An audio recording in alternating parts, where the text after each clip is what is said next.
Olá, meu irmão, olá, minha irmã, graça e paz da parte de Deus e de Cristo Jesus, o nosso Senhor. Meu nome é Edmilson Marinho e esse é mais um vídeo da série Vencendo as Adversidades.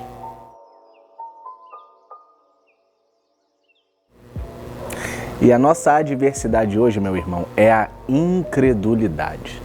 Nós sabemos que sem a fé, a Bíblia nos diz que é impossível de agradar a Deus. Possível que se chegue perto de Deus sem fé, porque é preciso acreditar, é preciso crer. E sem a fé também é impossível que a gente consiga obter salvação. E semelhantemente, bênçãos do Senhor e as provisões dele. E nós vamos observar a incredulidade pela perspectiva do profeta Isaías. Isaías 52, no verso 13, até Isaías 53, verso 1. Façamos a leitura. Eis que o meu servo procederá com prudência, será exaltado e elevado, e será muito sublime.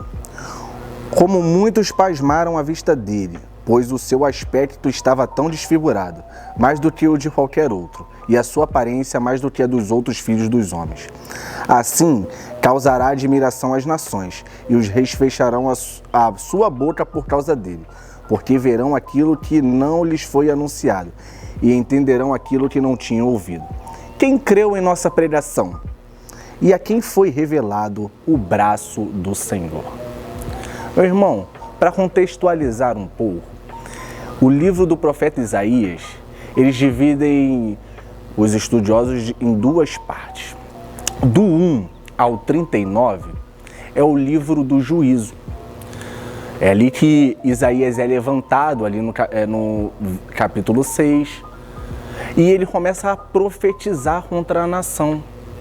Porque a nação era uma nação obstinada, uma nação pecadora e corrupta, desobediente a Deus, não queria saber de Deus. E Isaías é levantado e profetiza contra essa nação. Deus promete castigar a nação. E assim cumpre no capítulo 39, levando eles cativo à Babilônia. A partir do verso 40 ao 66, é o livro do consolo, da restauração e da salvação. Isaías ali começa a profetizar a respeito de que faria coisas novas, reformularia tudo e salvaria o povo. Só que de uma forma diferente, a partir de um servo. Ali por volta do capítulo 42, ele fala: o servo do Senhor fará isso, isso, isso, e restaurará e salvará. Ele é o braço forte do Senhor. Só que tem um porém, e a gente pode observar isso a partir do verso do capítulo 52, verso 13. Eis que o meu servo procederá com prudência, será exaltado e elevado, e será muito sublime. Olha que bênção. O povo recém saindo do cativeiro, e é prometido que o servo agirá com prudência, seria elevado e seria muito sublime. Só que tem um porém. A sua aparência estava tão desfigurada como de qualquer outro, e a sua aparência mais do que os outros filhos do homem. E aí que começa a pegar as coisas, porque é uma mensagem difícil de entender. É uma mensagem que não vende. É uma mensagem que não agrada a ninguém. Se falar assim, olha, virá o servo do Senhor e será um militar, um do exército, um capitão, um general. Mas não era assim como Isaías profetizou e viu o Filho do Homem. Ele viu o Filho do Homem tão desfigurado, pois estava sendo rejeitado pelo povo.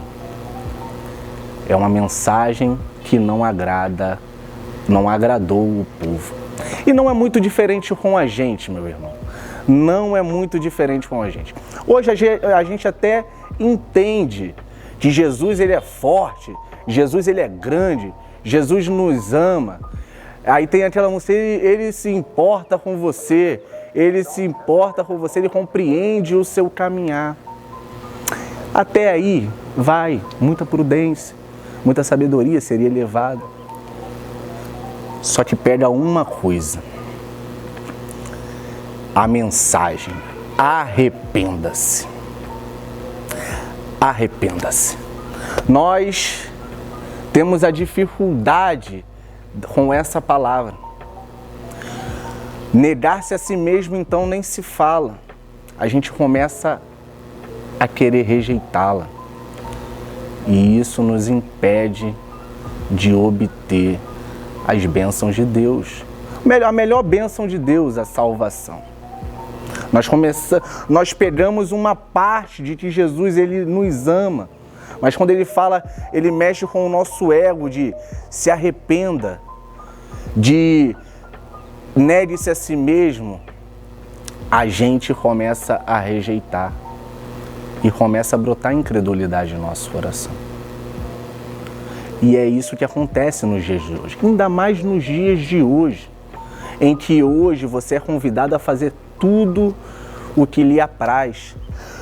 Nada é errado se te faz feliz, nada é errado se você está contente. Ai, o meu coração me disse, ai, o meu coração está feliz assim. E você não crê mais na mensagem do Evangelho. E aí a pergunta, quem foi revelado o braço do Senhor? E a resposta é ninguém. Isso se comprova lá em João, no capítulo 12, verso 38, em que Jesus ele cita essa mesma mensagem. Quem creu? A incredulidade estava tanta, meu irmão, que eles não creram. E isso acontece conosco hoje. A incredulidade, ela também nos atrapalha com as provisões e as bênçãos de Deus. E esse pode ser o seu caso hoje. Você tem dificuldade para crer no Evangelho. Você tem dificuldade para entender as coisas de Deus. Você não é um crente no Senhor Jesus. Te convido, meu irmão, a ficar nas nossas plataformas, no nosso YouTube, que a gente lança vídeo todo domingo às 9 da manhã. A gente faz live dos nossos cultos às 9h30 e às 8 e às 18 e às 8 das quartas-feiras, para você escutar um pouco mais da palavra de Deus, porque a fé, ela vem pelo ouvir, o ouvir da palavra de Deus. Se você precisar de um pouco de ajuda, você pode nos comentários aí embaixo escrever, olha, eu preciso de ajuda. Você pode ir nas redes sociais nossas e mandar mensagem, olha, eu preciso de ajuda. Ou vem até nós, meu irmão. Vem até nós, a gente quer te conhecer. Mas você pode falar também, essa mensagem não é para mim, eu criei, já sou batizado, eu dou dízimo, eu venho ao culto, eu venho aos cultos todos os domingos. E eu te pergunto, será mesmo, meu irmão? Será mesmo que você creu em toda a mensagem do Evangelho? Paulo fala uma coisa interessantíssima, interessante no 2 Coríntios, capítulo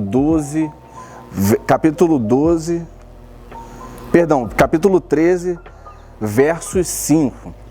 Ele vai dizer uma coisa interessante, examine-se para ver se realmente estão na fé. Provem a si mesmos, ou não reconhecem que Jesus Cristo está em vocês, a não ser que tenha sido reprovado. Eu te pergunto, meu irmão, será mesmo? Eu não quero pôr dúvida em você, eu não quero deixar você sem dormir ou algo assim. Eu quero que você examine a sua fé. Examine para ver se você realmente creu na mensagem do Evangelho.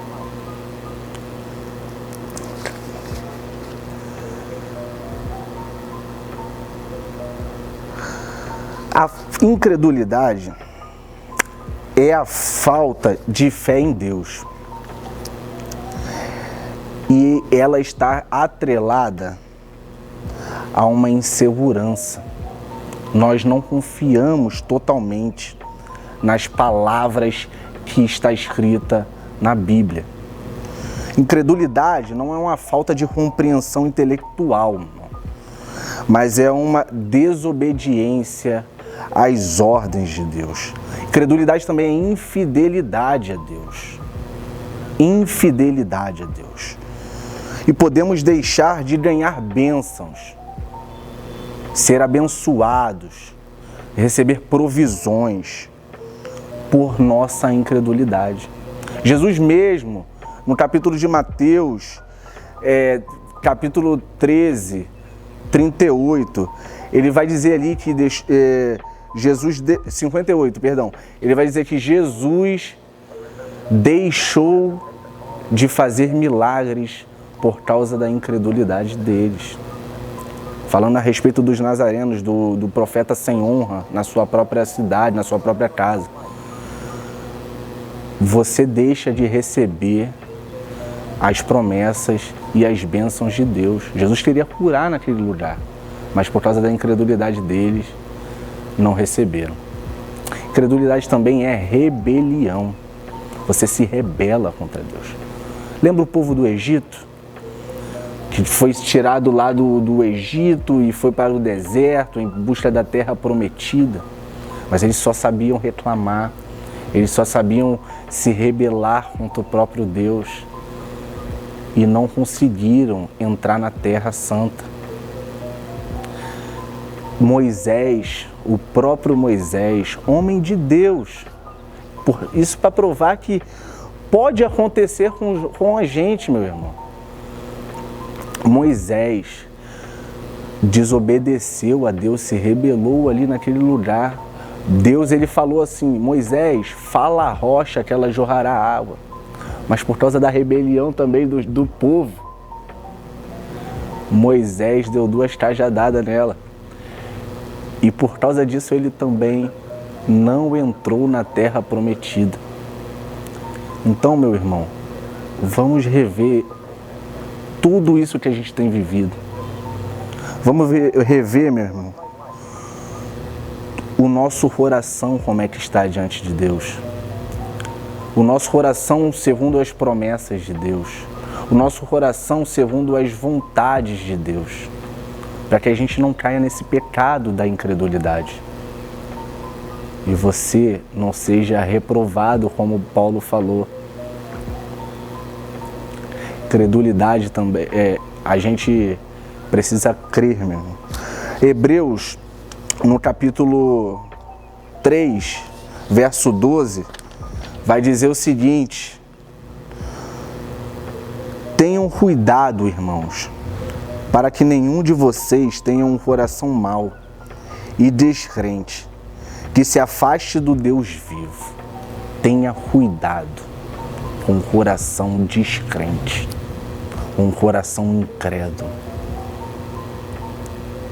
a respeito da promessa de Deus.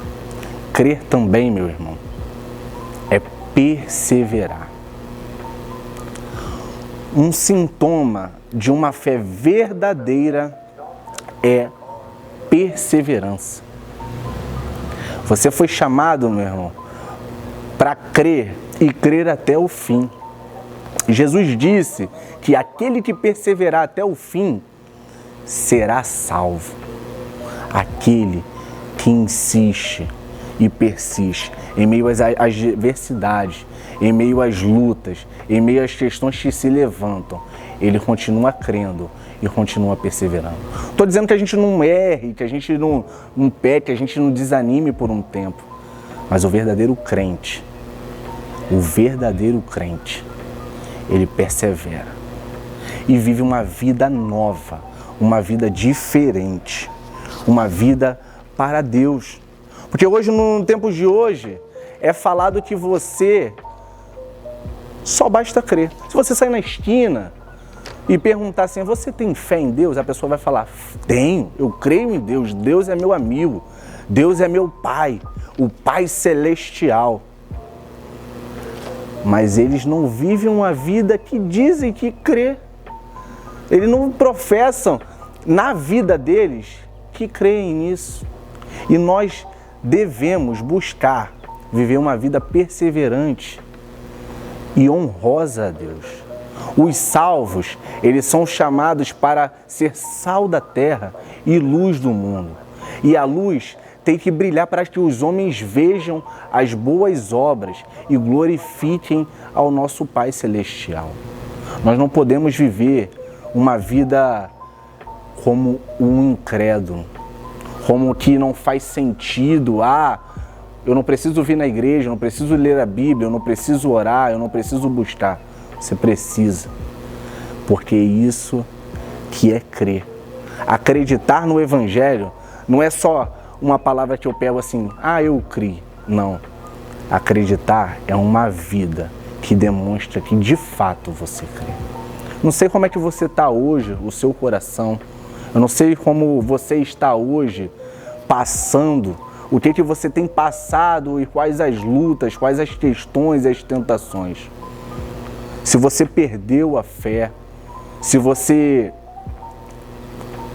por um momento desanimou, por um momento você quer deixar tudo, quer esquecer de tudo e abandonar a Deus, te convido nesse momento, meu irmão, que você ore a Deus e peça a Ele força, peça a Ele sabedoria, peça a Ele entendimento para passar esses dias.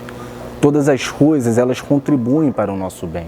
E se nós passamos por coisas difíceis, é porque nós venceremos e seremos aprimorados.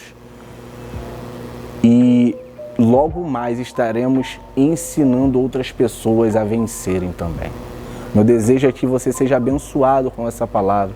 Meu desejo é que você seja uma pessoa fervorosa e que saia pulando de fé. Que Deus te abençoe, meu irmão. Eu vou orar por você. Deus, em nome de Jesus, eu peço pelas nossas vidas, por tudo que a gente passa, por tudo que a gente luta e que fazem a gente desanimar, Pai. Pai, eu peço que o Senhor acrescente fé a gente, Pai. Eu peço que o Senhor nos abençoe para que a gente continue nessa caminhada. Deus, que o seu Espírito explique aquilo que eu não consegui, aquilo que eu travei e aquilo que eu não consegui explicar, Pai. Mas o Senhor pode todas as coisas. Que o Senhor abençoe eles, abençoe a semana dele, a vida deles, em nome de Jesus. Amém. Amém.